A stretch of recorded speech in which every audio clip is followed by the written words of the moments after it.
All right, y'all, we are tier ranking Shrouded Fable, the top 10 most expensive cards in the set right now based on purchasability. Are these cards that I would buy? This isn't from an investing standpoint. I don't think that it's a very stable or predictive market for Shrouded Fable moving forward. You've still got ETBs that are just now getting released. Booster bundles aren't released yet. This has been a really weird release for a special set. Some strange decisions with the illustration rares versus the special illustration rares, like the IRs and the promos.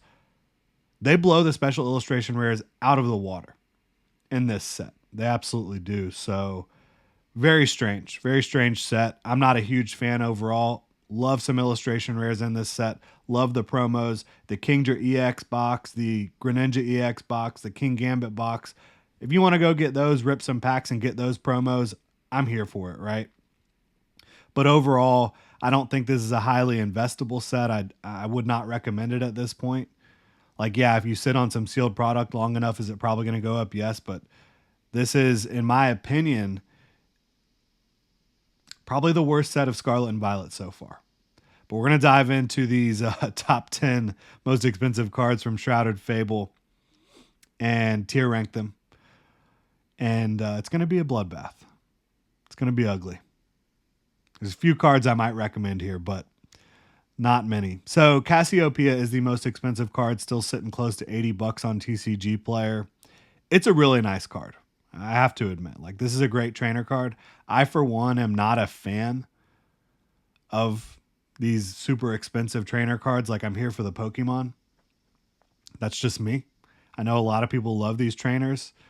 Cassiopeia, aka Penny, has the nice digital overlay. It's like looking through the screen at Cassiopeia, aka Penny. Got the Sylveon as well.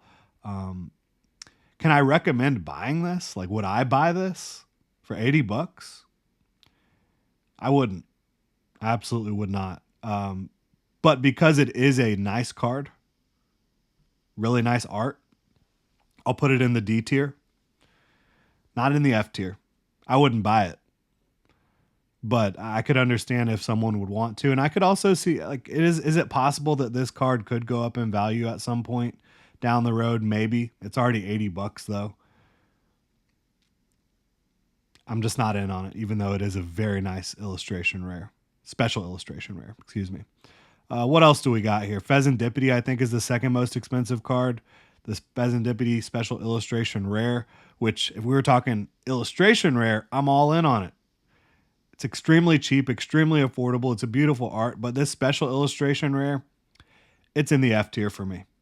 Bottom line, way too expensive. Not a great art.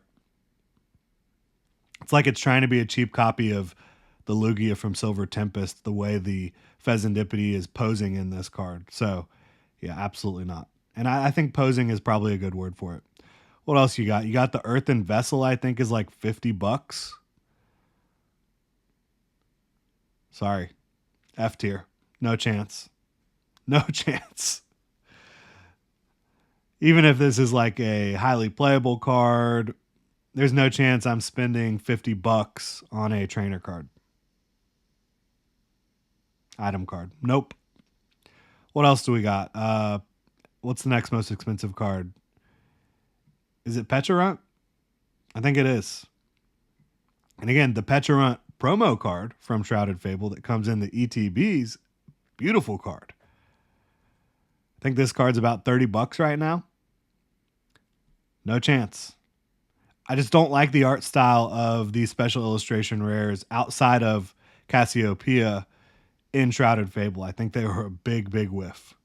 I absolutely do. Especially in comparison to the illustration rare style cards that they have.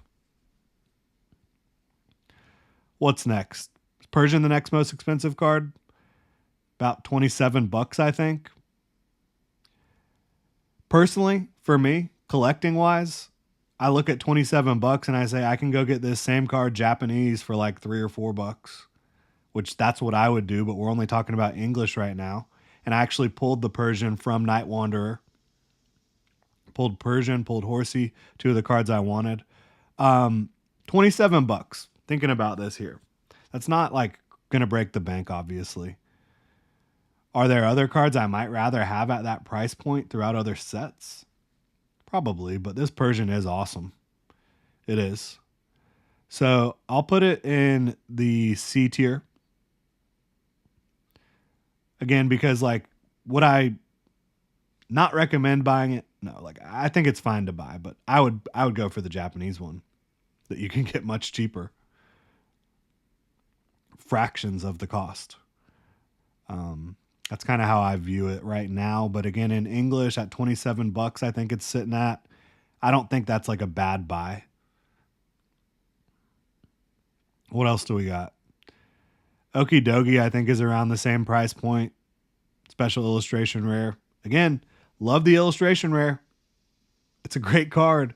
Okie Dogie rampaging, looking like it's absolutely shredding the landscape around it. That's pretty cool. This one doesn't do it for me. Kind of the same pose as Pheasantipity. We've got Houndoom, which sitting a little cheaper than the Persian. I'll actually put this in the B tier because to me, this is the best card in the set. Non-promo included. Like, I think promo-wise, if you're including promos, probably the Greninja and the Greninja and Kingdra are in the same tier as this Houndoom, maybe even above it. But this Houndoom is awesome, and if you're just going to pick up one card from this set, that's the one I would pick up. It's just sick. You've got Houndoom and all his other Houndoom buddies just racing through the forest, obviously up to no good. The art style is beautiful. They're coming with some bad intentions.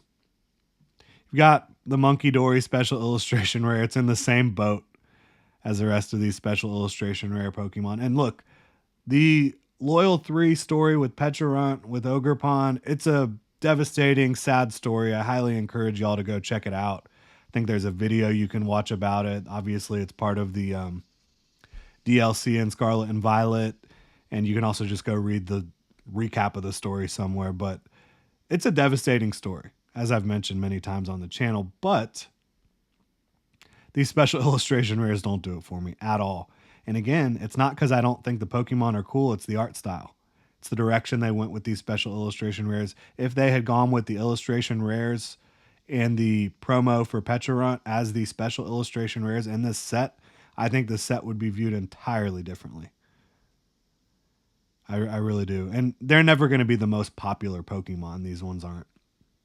But those arts leave these in the dust. You've got the Duskull, which is very cool, and you have like the whole Duskull line.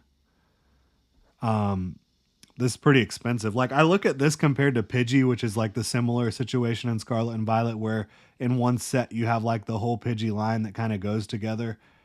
Would I rather go in on the Pidgey line or the Duskull line? For me, it's not close. I would rather go in on the Pidgey, and it's way cheaper. So even though this is kind of like Cassiopeia, like I wouldn't buy it at its price point. It's over 20 bucks, like 24 bucks, I think. It is a cool card, so I'm not going to put it all the way at the bottom.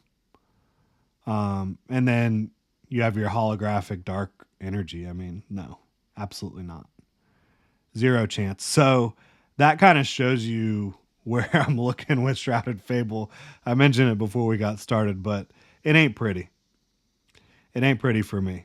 Love the promos. Love a lot of the illustration rares that are not even in the top 10. I do think that Houndoom and Persian are awesome. Love the Horsey, the Q-Fan, Fracture. There's several other ones. Each of the 3 promo boxes, King Gambit, Kingdra, Greninja, and then even the Pecharunt that comes in the ETB. Those are great cards, but overall this set is severely lacking. That'll do it, though. Let me know what you think about this set in the comment section below. Let me know what you think about these tier rankings. If you enjoy the content, please like, subscribe, and hit that notification bell. Y'all have a good one.